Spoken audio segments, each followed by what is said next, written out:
Bueno, buenas noches, bienvenidos. Tenemos 8 participantes. Creo que nadie ha dicho que tiene problemas para entrar, así es que bienvenidos. Vamos a hacer un pequeño repaso de lo que vimos la semana pasada. En primer lugar, vimos en forma general cómo puede entenderse la literatura sapiencial. Y dimos como estos conceptos: el arte de saber vivir rectamente, haciendo el bien y evitando el mal, el modo adecuado de enfrentar las diversas circunstancias de la vida. Y luego poníamos una referencia importante. La sabiduría en Israel no es un conocimiento teórico. Eso lo estamos repitiendo desde Introducción a la Biblia, desde Profetas, seguramente desde Pentateuco y ahora Sapienciales, ¿verdad? No es teoría, no es acumulación de ideas o de conocimiento abstracto o teórico, sino es ir captando un modo de vida o una manera de conducir la propia vida. Entonces, esas son las palabras que encontramos ahí como parte de la sabiduría, que se entiende por sabiduría. Sin embargo, hace 8 días vimos que la palabra que se utiliza es hokmah, ¿se acuerdan? Espérenme que no sé por qué no me da la otra que está. Entonces, a ver si se recuerdan que utilizamos hace 8 días viendo la palabra como en Israel la palabra sabiduría y la palabra que se encuentra en los libros sapienciales, pues tiene una variedad de interpretación, tiene muchas perspectivas, dice aquí, desde un contexto histórico, desde un contexto cultural, desde un contexto literario y obviamente teológico. Acuérdense que cuando vimos Introducción a Sagrada Escritura, dijimos que la Biblia, en primer lugar, llevó un proceso largo de formación escrita y que durante muchos siglos fueron tradiciones orales, o sea, la experiencia de Dios se transmitía oralmente. Luego se puso por escrito. Entonces nosotros vimos en introducción que ahí en el texto vamos a encontrar historia, pero la Biblia no es un libro de historia. Vamos a encontrar datos que hoy posiblemente la ciencia rebate, pero no es un libro de ciencia, no es un libro de historia, aunque hay historias. No es un libro de literatura, aunque al ponerse por escrito tenemos que entender qué forma, qué género se utilizó para poner por escrito la tradición oral. Y entonces, por eso, todas estas perspectivas histórica, cultural, literaria y teológica, nosotros vimos hace 8 días que se tienen que poner, que se tienen que tomar en cuenta, ¿verdad? Se tiene que tomar en cuenta para leer el texto. Y también vimos que hace 8 días que estos libros sapienciales no entraron. ¿Se recuerdan que en Introducción a la Biblia vimos el canon bíblico? Vimos cómo se escogieron de la gran cantidad de libros escritos que habían, cómo se escogieron algunos libros, qué criterios se utilizaron para que entraran en el canon. Quiere decir que había una medida que tenía que respetarse, parámetros como el idioma en que estaba escrito, como los testigos, los testimonios que se estaban dando. Y entonces, según esos criterios, pues entraron en el canon, y eso quiere decir que entraron en la Biblia como inspirados y revelados. Entonces dijimos hace 8 días que los libros sapienciales, mayoría de ellos, 7, no entraron en el primer momento en el canon bíblico, sino que se dio una segunda revisión y entraron después. Por eso se llaman deuterocanónicos. Eso lo vimos hace 8 días.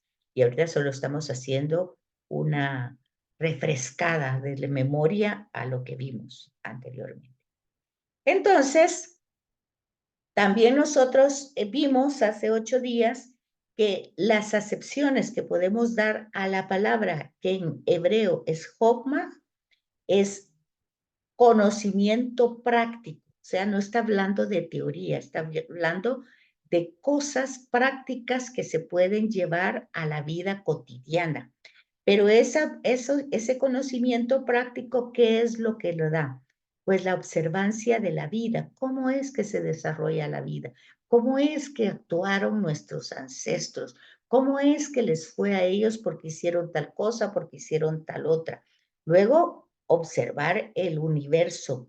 Entonces, todo eso, tanto las experiencias del pasado, que nosotros la podemos conocer, y la observación del universo, del cosmos, de la creación, que también nosotros podemos experimentar, nos da una idea de el creador y por lo tanto, naturalmente podemos conocer a Dios en su creación y en las experiencias de la vida.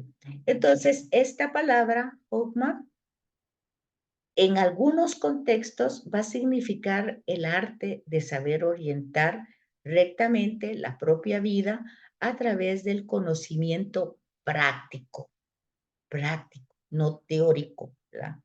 Práctico, o sea, lo que se experimenta.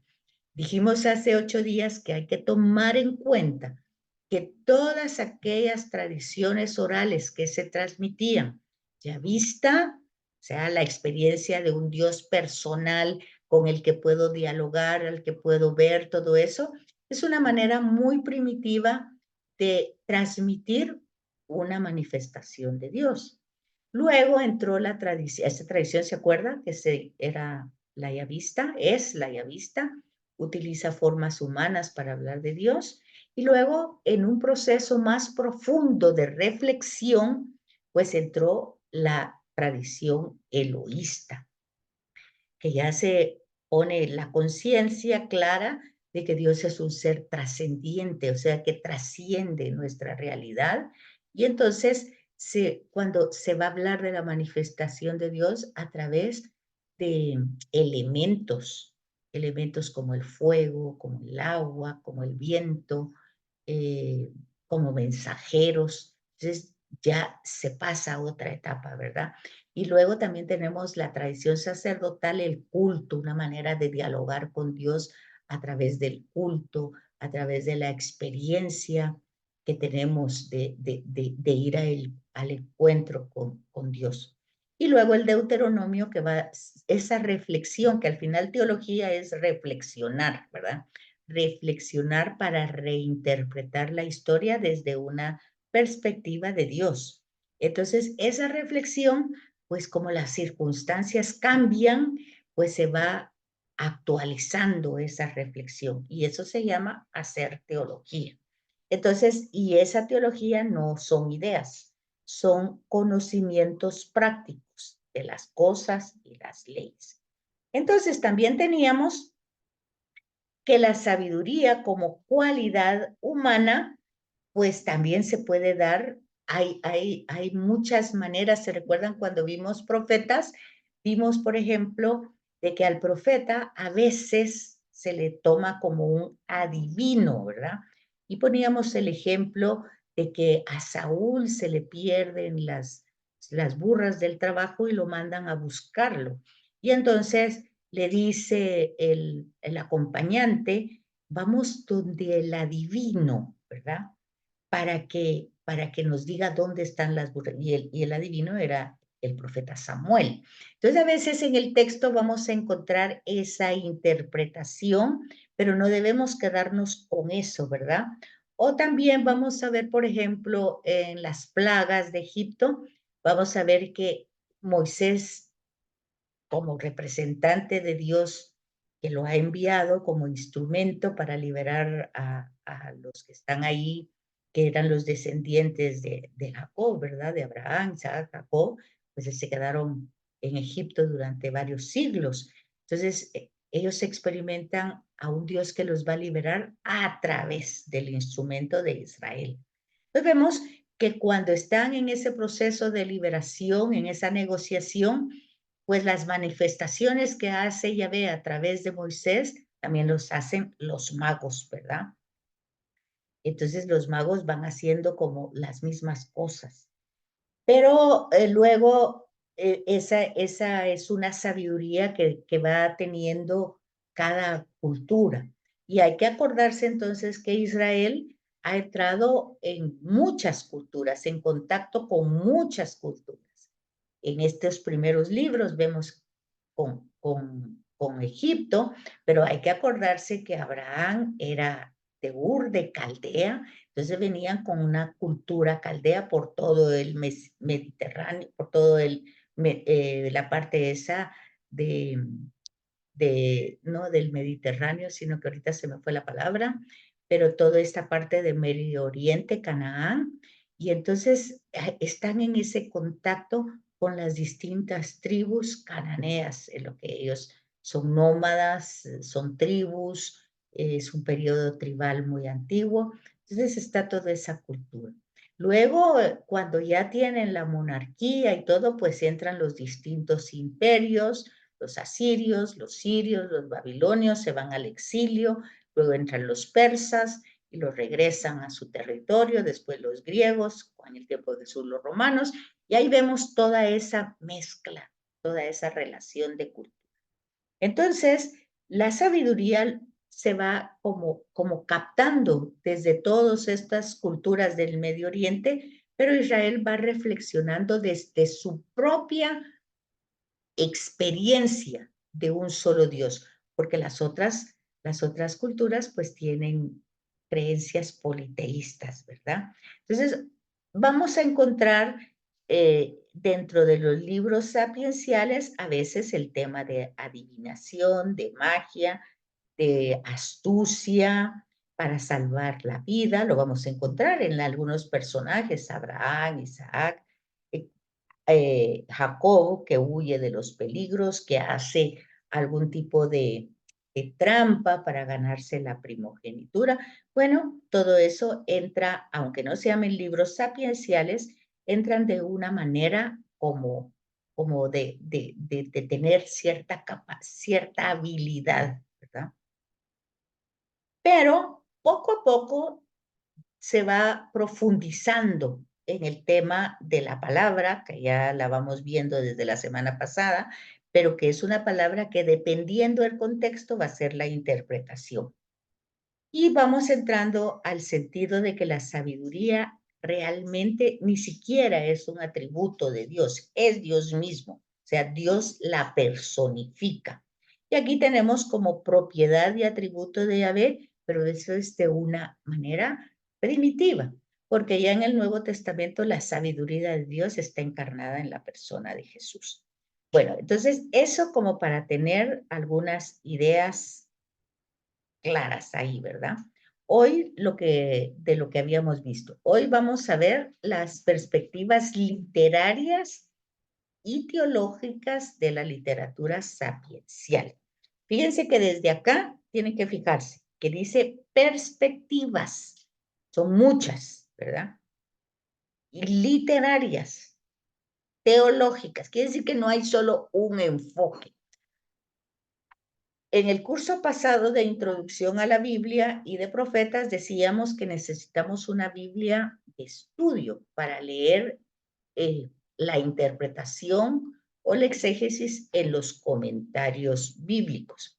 Bueno, entonces ya ustedes ahorita dan un paso más en la formación y ya se van a dar cuenta que aunque ahí haya una interpretación, es una, y ustedes pueden tener muchas perspectivas más literarias y teológicas, ¿verdad? O sea que esa es una y es buena, pero no es la única, sino que habrán muchas más y también son buenas. Entonces, por eso, a veces si uno compara Biblias de estudios o comentarios, por eso hay muchos comentarios bíblicos, porque son distintas perspectivas literarias, teológicas, que vamos a encontrar no solo en la literatura sapiencial, sino en todos los libros.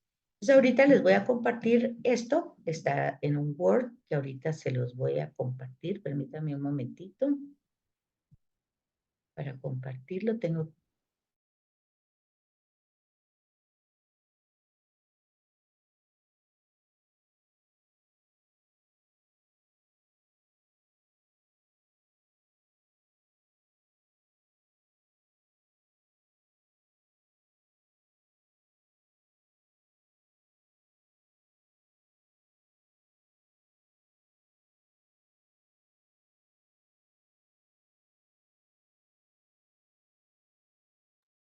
Miran ahí el Word. ¿Aló? Sí, Sí, licenciada. se ve. Sí, Sí. licenciada, sí la Ok, veo. ok. Sí, licenciada, se ve. Bueno, muy bien. Entonces, por favor, fíjense bien. Como dije anteriormente, hay que fijarse en el título. Muchas formas, ¿verdad? Muchas perspectivas, muchas maneras literarias, teológicas de entender la literatura sapiencial.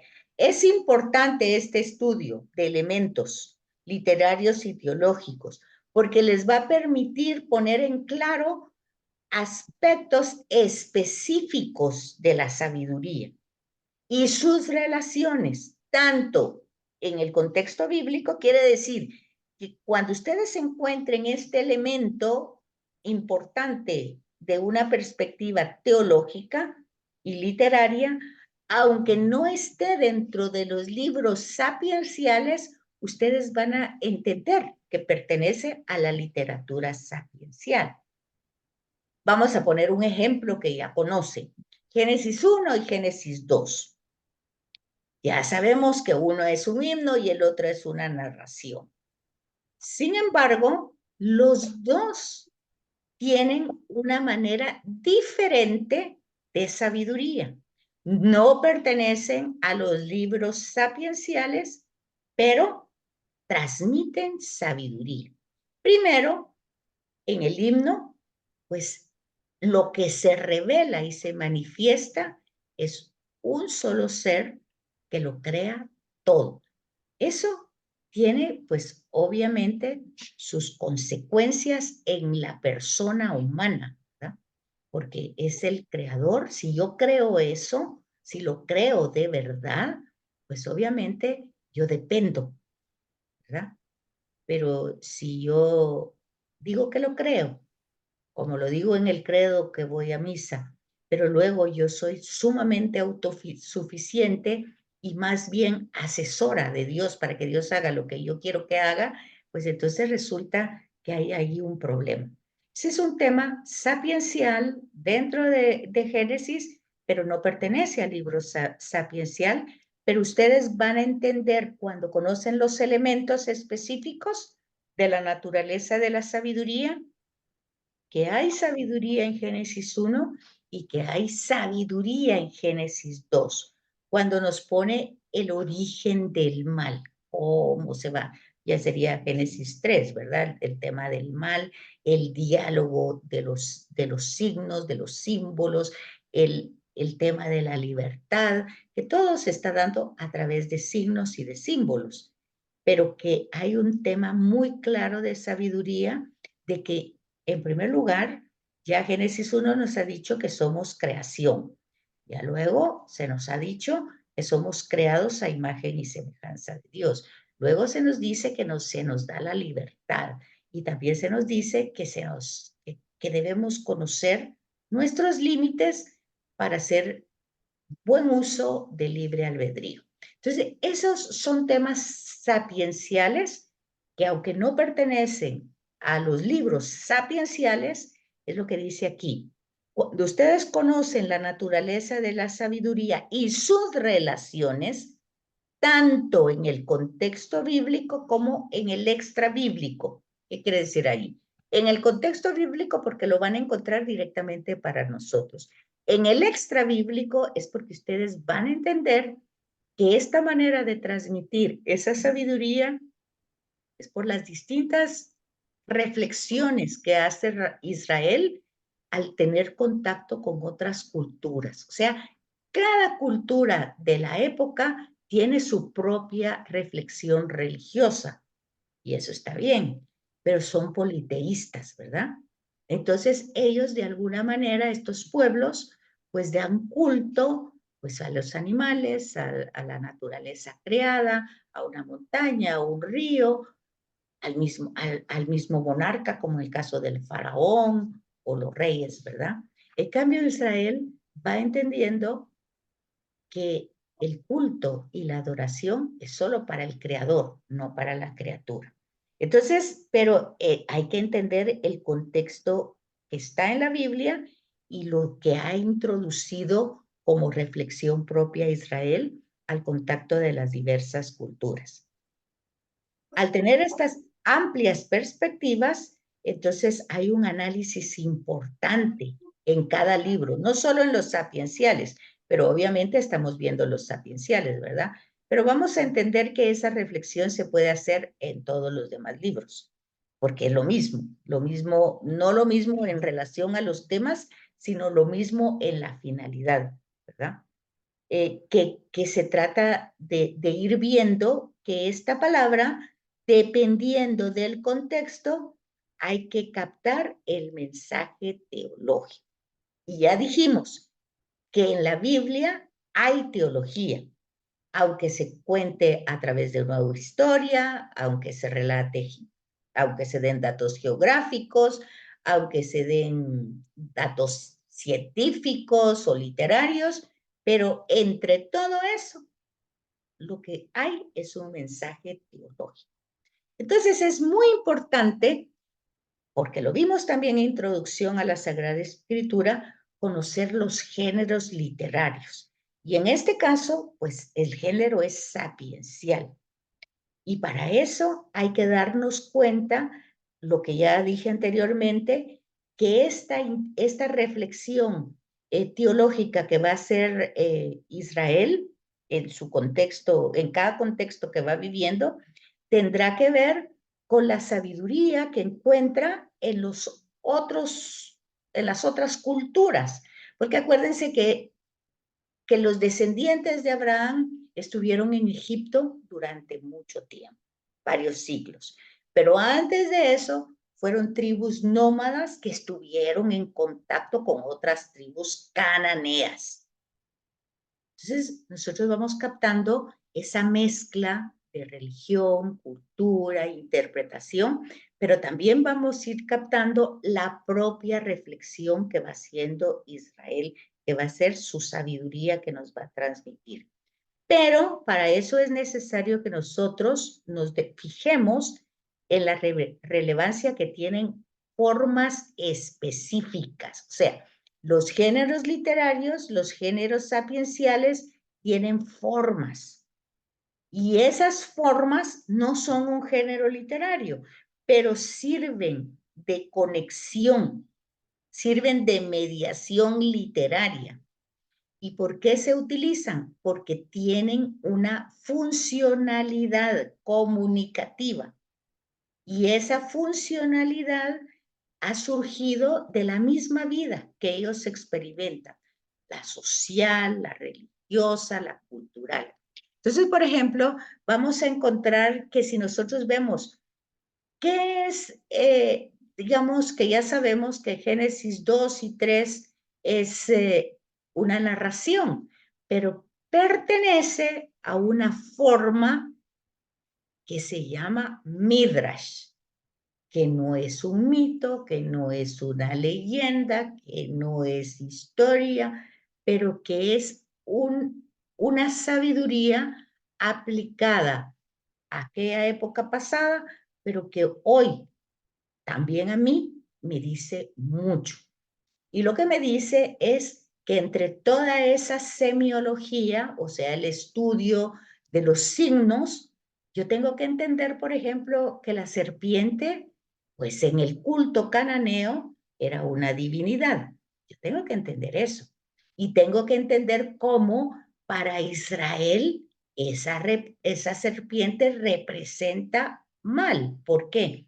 Porque lo atrae, ya que Canaán es un lugar muy fértil. Y acuérdense, ellos han vivido en la parte desértica, luego como esclavos en Egipto, y luego salen otra vez al desierto cuando Moisés los libera. Pues la mano de Yahvé a través de Moisés. Pero entonces, toda esta realidad, vamos a entender cómo ellos explican, transmiten esa experiencia de Dios a través de sus formas, que luego se van a poner por escrito, porque acuérdense que primero fueron oralmente, después estas formas se ponen por escrito. Y cuando se ponen por escrito, pues se van a llamar, por ejemplo, el Midrash, que ya les digo, no es un mito, no es una leyenda, no es un cuento, sino es una forma específica que ellos tenían para transmitir. Es una forma que va a ayudar a la transmisión de un género literario. Y también está el mashal, que en plural pues es meshalim, en griego es parodía, y en latín es proverbium, y en castellano serían dichos, ¿verdad? Un proverbio es un dicho. Entonces nosotros vemos que hoy también lo tenemos, ¿verdad? Pero no se llama ni mashal, ni meshalim, ni proverbio, se llama un dicho, pero tiene la misma función. Y esa era una forma básica, elemental. Nuestros dichos es una sabiduría del pueblo, ¿verdad? Es una manera básica de transmitir una enseñanza. Y Mashal sugiere a una semejanza, a una comparación. Es cuando uno dice un dicho que se compara, que el que con la miel anda, algo se le pega, ahí hay una comparación, hay una semejanza, hay una enseñanza de carácter universal, porque la miel pues es como un pegamento, ¿verdad? Yo pues no es que me quede totalmente impresa ahí, pero se pega por todos lados. Entonces, es útil para la vida, para que yo tenga prudencia, precaución. A veces se presenta como una sentencia, con palabras expresivas y esenciales, sobre todo así chiquititas para ser memorizados, ¿verdad? Eh, y bueno, cuando me están diciendo el que con la miel anda, algo se le pega, pues no me están diciendo directamente la enseñanza es no vayas a ensuciarte con miel, ¿verdad? Ahí hay comparaciones, sentencias. Eso se puede transmitir de muchas formas y se puede poner como enseñanza en distintos contextos. Pues eso encontramos nosotros en la Sagrada Escritura. En los libros sapienciales encontramos mashal, o sea, ese tipo de enseñanza que va de esa forma, como dichos. Luego también en formas enigmáticas, como preguntas, como cuestionamientos para hacer pensar, ¿verdad? Que no se puede dar una interpretación exacta, sino que se debe de adaptar a las situaciones diferentes, diversas que hay, ¿verdad? Y estas, tanto el mashal se utiliza, por ejemplo, en las parábolas, obviamente Jesús lo utiliza, ¿verdad? ¿En qué se parece Jesús cuando empieza una parábola, ¿verdad? ¿O en qué se parece? O lleva distintas introducciones. También en el Antiguo Testamento las tenemos con Ezequiel, o por ejemplo, Isaías cuando dice, les voy a contar un cuento, el cuento de la viña, y esa también la repite Jesús. En los profetas también encontramos la sabiduría en oráculos, ¿verdad? Que son como sentencias, enseñanzas, que ya lo dijimos cuando vimos profetas, que es Dios quien transmite una enseñanza, el profeta o el personaje que va a ser la voz, no es lo que él piensa, siente, cree, sino que está transmitiendo un mensaje que ha recibido, pero que al transmitirlo va a utilizar diversidad de formas, porque son formas, pues sentencias, amenazas, pues castigos, va a utilizar, depende de la circunstancia, una serie de formas diversas, ¿verdad? También tenemos vaticinios, como también lo encontramos en los profetas, ¿verdad? Si ustedes no hacen eso, va a pasar esto, que no se trata de que sea el castigo, la ira, la venganza de Dios, sino van a ser formas que se van a utilizar. También hay poesía, y sobre todo en los proverbios hay una gran cantidad de tipología. Entonces, todo esto nos ayuda a conocer la naturaleza del mashal bíblico en su dimensión histórica. Quiere decir que ha tenido un proceso en la historia, que cuando leemos un pasaje, nosotros tenemos que entender el mensaje teológico de ese pasaje en ese contexto. Y luego, ese contexto y ese pasaje nosotros lo tenemos que ir viendo en el hilo conductor, que muchas veces se va a ir repitiendo lo mismo, pero en diversas circunstancias. Y que Jesús lo va a aplicar de la misma manera, pero en sus circunstancias actuales. Y todo eso nos da la capacidad de ver nosotros nuestra propia realidad y aplicarlo en nuestras circunstancias actuales. Entonces, al ayudarnos a ver esta dimensión histórica, nos remite al origen y a la memoria reflexiva de la experiencia vivida. Vemos cómo los personajes del pasado hicieron todo un proceso para llegar a una conclusión o una experiencia de vida que se repite y que se experimenta muchas veces, o sea, lo vivieron unos, por eso vamos a encontrar, por ejemplo, en los ciclos patriarcales, casi la misma historia de Abraham, es la misma de Isaac, es la misma de Jacob, con su diversidad de acontecimientos, ¿verdad? Y entonces vamos viendo que van encontrando ellos el camino en la medida que van reflexionando y experimentando pues sus nuevas circunstancias hasta que encuentran una formulación, una forma para transmitirlo como una sentencia. ¿Y por qué pasa eso? Porque dice aquí, la realidad humana se presenta a los ojos de los hombres de forma confusa y compleja. O sea, eso tanto ayer, hoy como siempre, ¿verdad? La realidad, las experiencias, las situaciones no siempre son claras, son confusas, son complejas.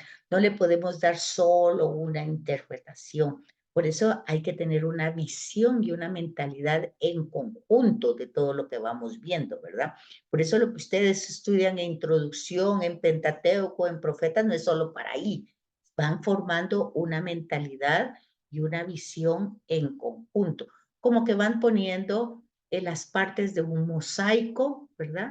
De muchos colores, de muchos matices, y tienen que ir distanciándose para que la mirada abarque todo el mosaico, no solo se queden en una sola parte, por la complejidad de la vida y la confusión que se experimenta ante todas esas realidades, ¿verdad?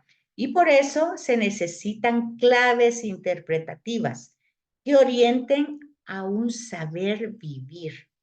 Por ejemplo, el decálogo, pues son 10 palabras, ¿verdad?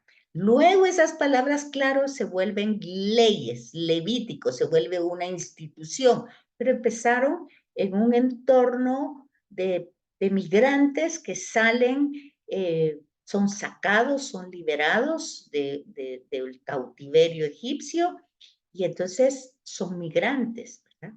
Pero llegan a un lugar y ahí alguien, más que él, no es Moisés precisamente, sino que Moisés es el instrumento de Yahvé que los forma, que los hace pueblo. Entonces, esa es una experiencia, pero en el decálogo esas palabras son de sabiduría de Dios para que ellos sean un pueblo que sean como imán que atraigan a los otros pueblos. Son solo 10 palabras, pero esas 10 palabras cuando ya se establecen en una tierra, hay un montón de casos, la casuística, un montón de casos. ¿Y qué pasa si esto? ¿Y qué pasa lo otro? ¿Y si fuera así? Si... Entonces se va volviendo muchas leyes que salen de esas palabras y es el levítico. Pero nosotros tenemos que ir viendo todo ese proceso histórico, cuyo objetivo y clave de interpretación es un saber vivir, ¿verdad? Y saber vivir ordenadamente. En ese sentido, se podría considerar la vida humana como un arte. O sea, el decálogo estaba dando las herramientas elementales para el arte de vivir, pero hay que aprender. Y fíjense, ya Benito Juárez eso lo va a poner en una cosa tan sencilla, el respeto al derecho ajeno es la paz. Y ustedes se dan cuenta que ahí es respeto. Respeto primero a Dios, si se le cree, pues es Dios, tomarlo en serio, después a su creación, a la persona humana que tiene dignidad, sus cosas, en fin, todo se desliga de lo mismo. Y Jesús pues lo va a decir de otra manera. Jesús le va a decir pues un mandamiento, una palabra les doy, ámense como yo los amé. Punto. Ahí se acabó todo. Lo demás son comentarios de comentarios de comentarios, libros de comentarios, pero ahí está la clave de interpretación.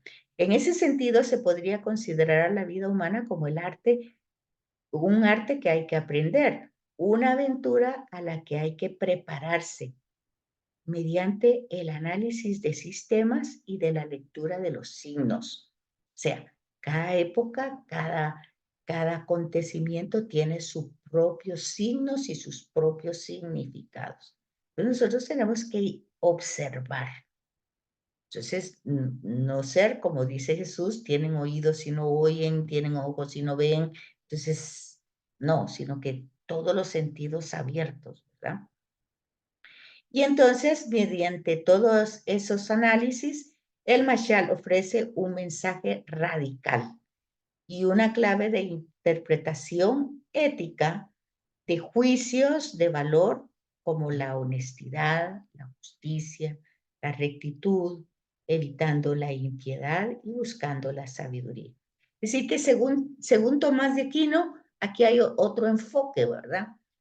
Santo Tomás dice que Dios nos ha dado dos herramientas, la inteligencia y la voluntad, y que la inteligencia se fue dada para buscar la verdad y la voluntad para buscar el bien. Ahora, nosotros conectamos eso con Génesis 3 y nos damos cuenta, ¿verdad? Que al no conocer los límites de nuestra inteligencia y de nuestra voluntad, pues nos inclinamos a lo que no nos corresponde. Queremos ser como dioses autosuficientes y entonces entramos en un juego que nos va a hacer mucho daño a nosotros, va a tener consecuencias negativas para nosotros y para los demás. Entonces, la sabiduría va a ir entrando como en esa realidad. Además del mashal, existe también otra forma de ir presentando la sabiduría en los géneros literarios como son los enigmas, las alegorías y las comparaciones. Un enigma es una especie de cuestionamiento, se da una narración, pero no está clara. La puedo interpretar es cambiante, dependiendo de las circunstancias, ¿verdad? Y requiere de parte de la persona que lo está transmitiendo, pues una elaboración clara, precisa, porque la ambigüedad es mucha, ¿verdad? Y entonces tiene que dar como cierta capacidad, tiene que ser la presentación de ese enigma, tiene que ser tan atractivo que al personaje, al receptor, le dé como las ganas de entrarse en ese enigma, en ese cuestionamiento, en esa circunstancia, para deducir, para sacar una solución a su propia problemática.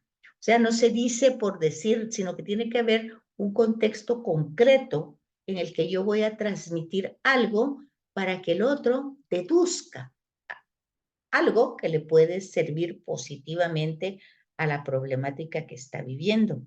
Entonces, nosotros podemos encontrar el enigma también en muchos lados, ¿verdad? No solamente como una pregunta o un cuestionamiento, sino que dentro de todos los escritos está esa parte enigmática. Por ejemplo, los profetas en sus oráculos o en sus visiones, pues no eran claros, ¿verdad?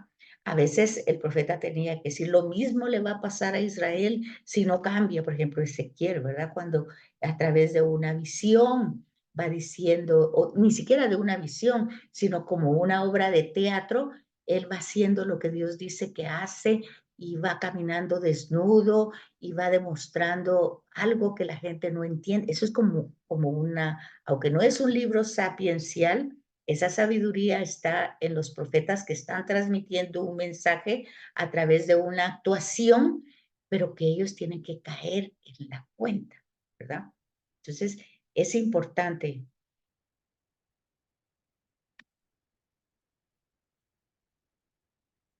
Ustedes siguen viéndome ahí, porque algo me salió.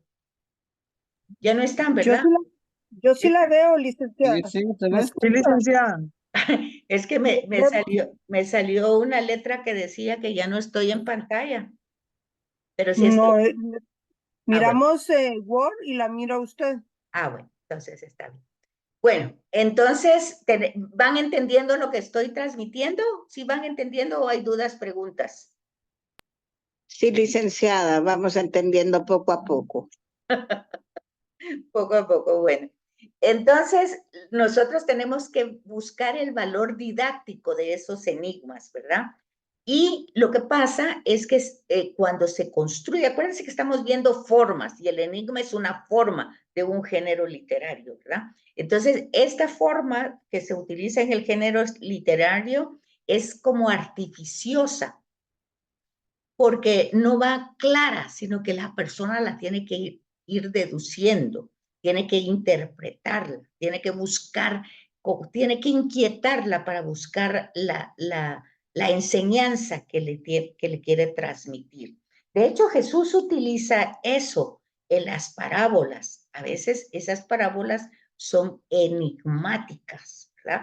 Porque no da él una respuesta, una conclusión, a veces se quedan abiertas. Y el problema que tenemos, por ejemplo, el hijo pródigo, ya desde el momento que lo titulan, pues nosotros, bueno, aparte que tendríamos que entender qué significa pródigo, ¿verdad? Que a veces las personas no entienden qué es pródigo. O le cambian el título y dice el Dios misericordioso, el Padre misericordioso.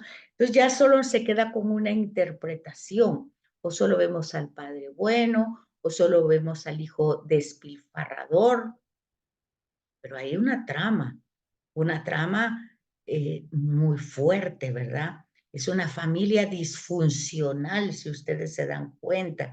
Y la parábola termina sin terminar porque no concluye. No sabemos si esa familia disfuncional se volvió funcional, si el hijo entró, el hijo que se supone que se quedaba ahí, entra a la casa, al banquete o no entra. Entonces, no sabemos.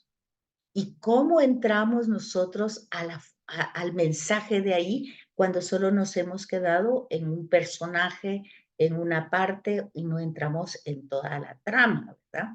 Entonces, es una parábola, puede ser enigmática. De hecho, cuando Jesús presenta la parábola del sembrador, es una parábola, pero los apóstoles no le entienden. Dice, explícanos porque no entendimos. Esa parábola se vuelve una alegoría. ¿Por qué? Porque Jesús va a explicar los elementos que utilizó en esa parábola. Y va a explicar, pues la semilla es la palabra de Dios, el terreno, bueno, va a dar la explicación. Entonces cambia de género literario. Pero dentro de eso, ¿por qué tuvo que explicar? Porque era enigmática. Él tuvo que resolver el enigma y dio esa solución, pero hay más ahí. Entonces, esas son formas de expresión de la sabiduría, ¿verdad? Primitiva, pero Jesús la utiliza y nosotros debemos entrar en los textos para encontrar el mensaje. Además de eso, en los libros sapienciales encontramos comparaciones, oraciones, himnos, súplicas, cánticos, que son sapienciales, ¿verdad? Tienen tema, tienen mensaje de sabiduría. Por ejemplo, cuando Salomón hace una oración pidiendo la sabiduría, ¿verdad? Entonces, esa vemos una oración sapiencial, aunque no esté en los libros sapienciales. Entonces, estamos haciendo un trayectorio por toda la Biblia y encontramos que la literatura sapiencial se encuentra en toda ella, ¿verdad? Pero específicamente en los libros que vamos a ver. También hay poemas, bendiciones, lamentaciones, etc. Y como vimos, la palabra que se utiliza en hebreo, pues tiene la interpretación que va a dar el contexto. Por lo tanto, necesita de una gran reflexión teológica sobre qué temas. Hay que tener claro los temas que se van a utilizar, no solo en los libros sapienciales, sino en toda la escritura. Nosotros lo vimos en Introducción a la Biblia, vimos que habían temas específicos. Por ejemplo, la creación, Dios creador, es un tema específico que viene desde Génesis hasta hoy. Vemos el tema de la alianza también. Y así vimos varios temas. Pues los libros sapienciales también tienen temas específicos que vienen desde Génesis, no es que vengan aquí aparezcan, pero que van a tocarse con esta palabra Hokmah. Y es el misterio de Dios. Dios es un misterio, pero ya dijimos que es un misterio que no es como un muro impenetrable, no, es un misterio en el que yo tengo que descalzarme, hay que tener una actitud e ir entrando en ese misterio con los pies descalzos. O sea, es una manera de decir, ¿verdad? Sí, quiere decir despojándome de mi yo o de lo que sea, de mi ego. Entonces, es un misterio. Luego, el tema de la creación. Eso tiene sus propias implicaciones. El que yo crea que Dios es creador tiene implicaciones en mi vida concretas. Por ejemplo, si me ha creado, pues tengo dependencia, ¿verdad? Y lo vemos, María, y aquí la esclava del Señor, bueno, dependencia absoluta. No digamos de Jesús de Nazaret, no digamos de José y de algunos personajes en toda la escritura del Antiguo Testamento de forma, pues, bien, pero limitada, pero en Jesús de forma plena, una dependencia absoluta de Dios. En Pablo, pues vemos esa dependencia después del encuentro con el resucitado. Entonces, el tema del misterio de Dios y de la creación tiene implicaciones concretas en mi persona, porque hacen que yo sepa que soy dependiente y lo que tengo, pues se me da, es un don, no por merecerlo, sino por ser creación, por ser criatura. Dios me lo da. Incluso ya no son llamados amigos, sino hijos de Dios, es por méritos de Cristo. Entonces todo es don, todo es gracia, todo. Y luego, otro tema importante que viene también desde Génesis 1 hasta nuestros días es la dignidad humana, la dignidad del ser humano, que no se pierde jamás de los jamases, se haga lo que se haga. Entonces vemos a un Jesús en la cruz que dice, perdónalos porque no saben que tienen esa dignidad de hijos, no saben lo que hacen, ¿verdad? Entonces, pero de base hay una implicación muy fuerte de fundamento, ¿verdad? Jesús es el primogénito, pero todos los demás, pues son hijos también. Jesús tiene esa conciencia clara. Y volvemos otra vez también al hijo pródigo, ¿verdad? A la parábola. Pues el padre tiene 2 hijos que son disfuncionales, pero aquí podemos poner al hijo por excelencia, ¿verdad?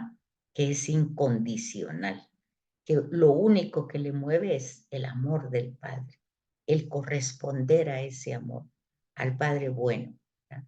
Alaba al padre por todo. Entonces, vamos viendo que estos temas de Dios como misterio, de Dios creador y de Dios que le ha dado la dignidad al hombre, insufló en sus narices aliento de vida. Y ese es Génesis 2. Pero en Génesis 1, y lo creó, macho y mujer, hombre y mujer, y los hizo a su imagen y semejanza. Está desde Génesis, es el hilo conductor que recorre hasta el día de hoy, ¿verdad?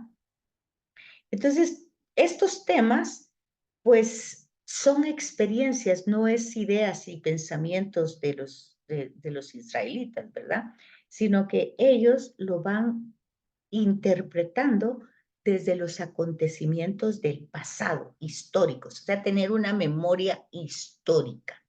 Por eso, el Shema Israel es el acuérdate Israel, de quién eres, quién te ha creado. Pero ese Shema tiene que ser para cada uno de nosotros. Acuérdate, quién eres, quién te dio la inteligencia si eres tan inteligente, quién te dio la sabiduría si eres tan sabio. Todo es un don y sin mérito, ¿verdad? Entonces, Pablo lo va a decir de otra manera.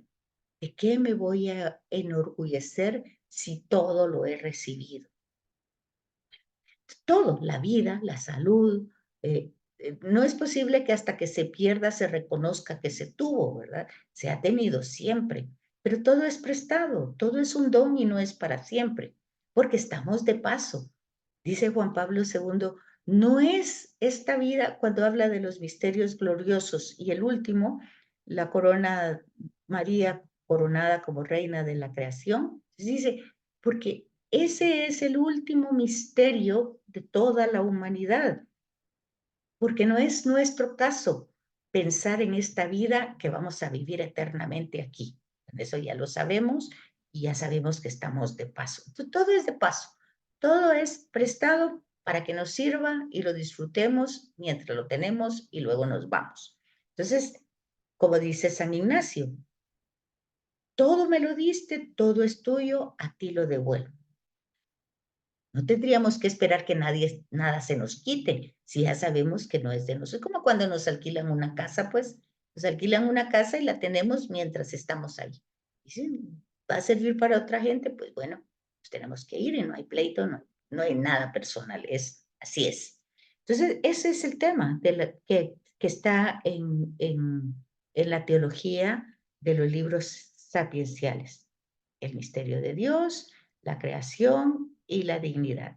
Y es una experiencia que Israel ha tenido en su historia, darse cuenta que las cosas no son para siempre, que está de paso, es el presente que está lleno de interrogaciones de la vida y el futuro que está abierto a la esperanza. O sea, en la Sagrada Escritura nada se acaba, todo trasciende, continúa. O sea, no se queda, no se queda en un momento.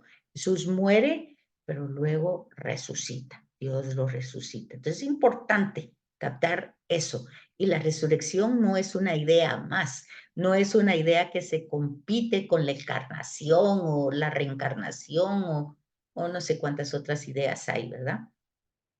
Sino que es la experiencia de Israel que muere y que vuelve a restablecerse en muchas cosas, y luego la de Jesús, que muere y que Dios lo resucita, y luego nosotros. Y bueno, ahí va todo el tema de la sabiduría de los libros sapienciales. Entonces tenemos que descubrir esta palabra en su carácter religioso y darnos cuenta que esa mezcla que tiene Israel con las culturas vecinas, pues hace que también tenga contacto con esa sabiduría, porque cada pueblo tiene su propia sabiduría, su propia reflexión, pero lo importante de Israel es que la monoteiza, o sea que si los otros pueblos le dan culto a un río, a una serpiente, a una montaña, a un árbol, al terebinto, y ahí hacen sus sacrificios y todo para que sean fértiles,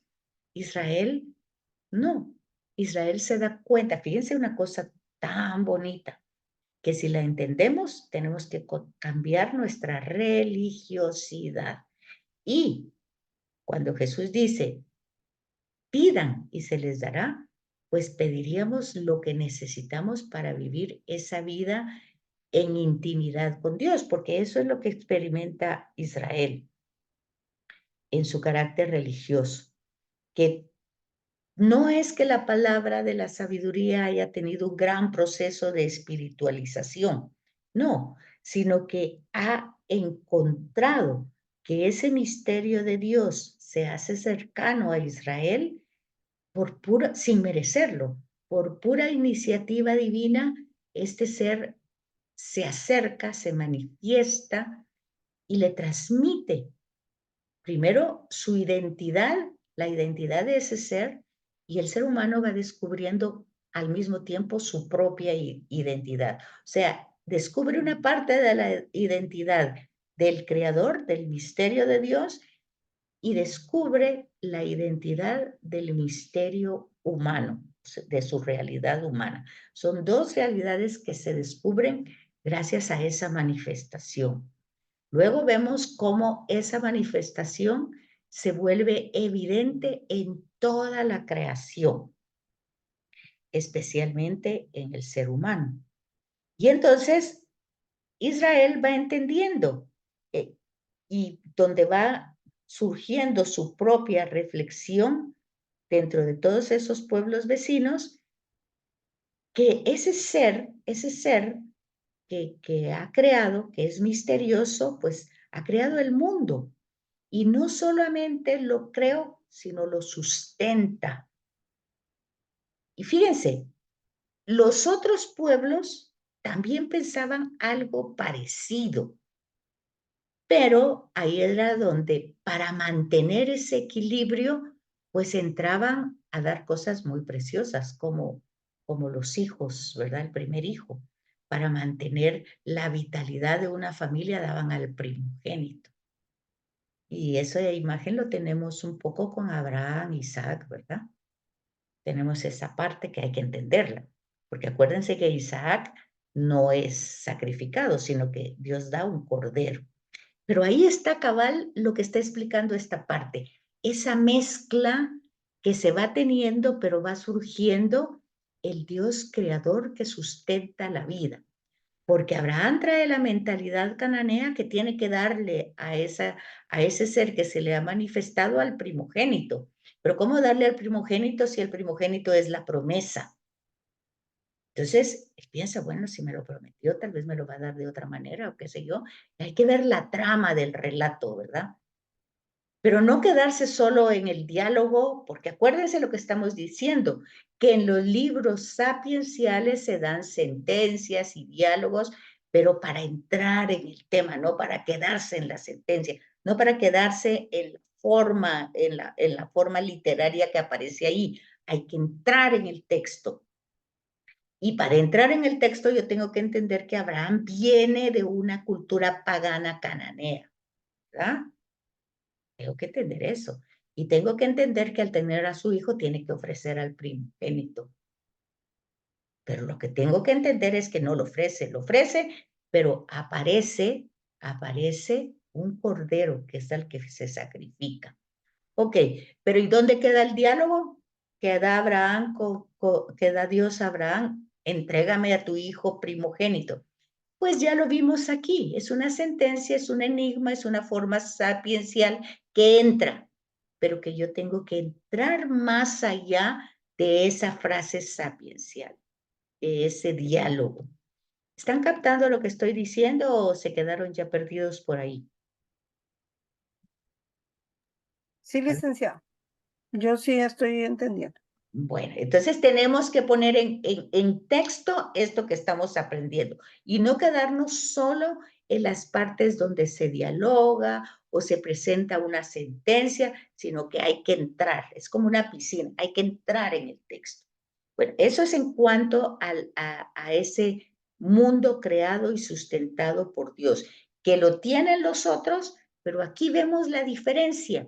Ese texto de Abraham con Isaac es un texto sapiencial, aunque no pertenece a los libros sapienciales, pero nos está dando un mensaje de sabiduría en relación con los otros contextos culturales, que tienen esa misma idea, pero que sacrifican la vida.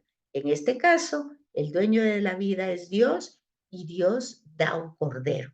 Entonces, si se quedaron en el diálogo, en que Dios le dice a Abraham, entrégame a tu hijo y el pobre va a sacrificarlo y se quedan solo en los diálogos, no lograron entrar al mensaje teológico. Bueno, yo de veras espero que lo capten porque eso no es que yo lo esté dando de mi propia idea, eso está en los textos y está en las notas de página si ustedes entran a su Biblia. Luego vemos la creación como historia. ¿Sí, Rita? Licenciada, sí, entre líneas de lo que usted nos quiere decir, porque me llamó bastante la atención cuando usted hizo la analogía con la serpiente Ajá. y ahora con lo de Abraham. Eso quiere, o sea, eso me insta a mí a veces a tener que estudiar un poquito de historia, de ver cómo era el contexto donde ellos estaban y cómo es que se relaciona lo que está escrito en la Biblia para poder entender y comprender o sea, la sentencia, El mensaje teológico, Rita. el mensaje teológico. Así es. Y ahorita vamos con eso que usted está diciendo, creación e historia. Entonces dice, otro aspecto que hay que tomar en cuenta en esos vínculos entre sabiduría y el orden cósmico es que las otras culturas también tendrían su propia sabiduría. Si ustedes, los diálogos de Platón, los personajes que salen en griego como Orfeo o los egipcios que ustedes ven, que cuando van a salir y que Moisés los va a sacar, pues la mano fuerte de Dios a través de Moisés, pero que hacen Moisés hace ciertos prodigios que los está haciendo Dios, pues a través de Moisés, ya que a través de aquel báculo que llevaba, pero los egipcios también lo hacían. Entonces vemos que hay toda una relación, pero no podemos decir entonces es lo mismo, no es lo mismo, porque el pueblo de Israel está haciendo una experiencia y va personalizando todo lo que le está pasando, como comparándolo con lo demás, pero dándole su sentido único, monoteísta, ¿verdad? Y entonces, a la luz de todo eso, se va constatando en el mundo bíblico que la idea de creación está vinculada a un Dios trascendente. O sea, no es que esté aquí metido, pero ahí está, escucha, ve, oye, pero también es inmanente por eso. Es trascendente porque no lo veo, pero inmanente porque escucha, se da cuenta, no nos ha dejado abandonados, está presente. Y además va presentando, fíjense, esto es lo más importante, tal vez que hemos dicho de todo. Todo el tema, el hilo conductor, que también lo vimos en introducción de Sagrada Escritura, es historia de la salvación. Entonces el tema básico de todos los temas es soteriológico. Soter, salvación, salud. Logos, tratado.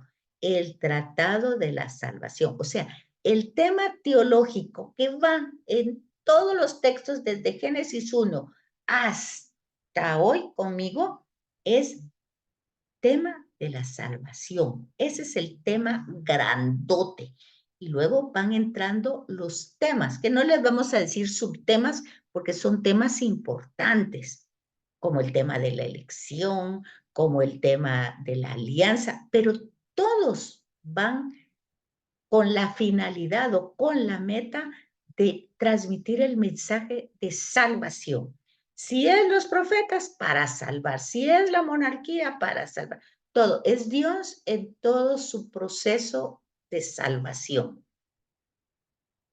que es el tema que empieza desde Génesis 1, que llega hasta Jesús con la nueva salvación, la nueva alianza, el tema de la alianza, y que sigue hasta nosotros. Entonces, aquí vemos que nosotros lo que tenemos que poner como columna vertebral de todos los textos, y obviamente que estamos viendo los sapienciales, pero estamos descubriendo que se llama libros sapienciales a un conjunto de libros, pero que el tema sapiencial está en toda la escritura.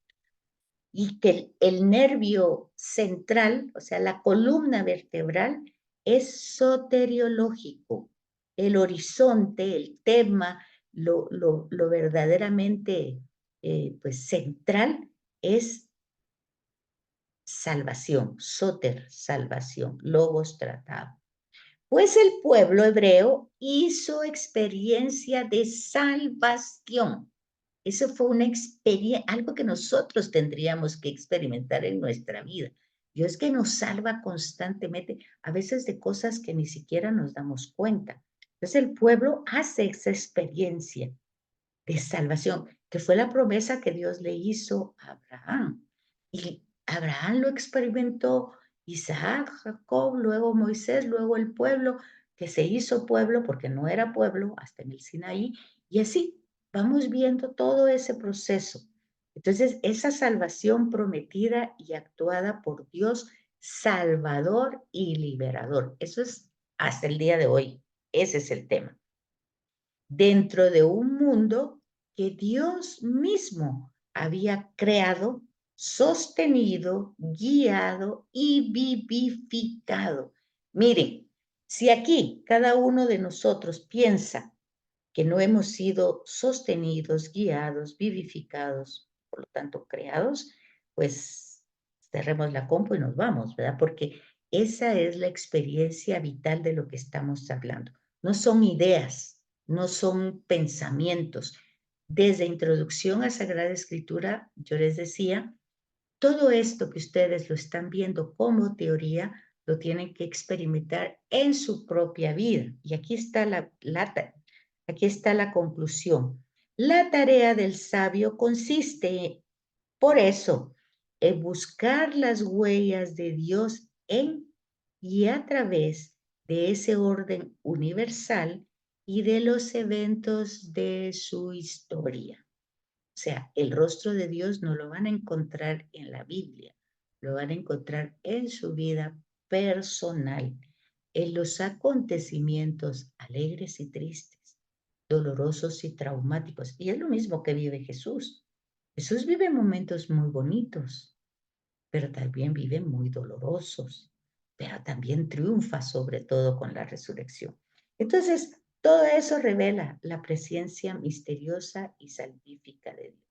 Porque nosotros tendríamos que saber en nuestra historia las veces que hemos tocado fondos y lo hemos hecho y cómo después hemos ido resurgiendo, ¿verdad? O no, o si no hemos llegado nunca a fondo y siempre hemos pasado así, pues a veces es cuestión de ver cómo va entendiendo cada quien su vida, ¿verdad?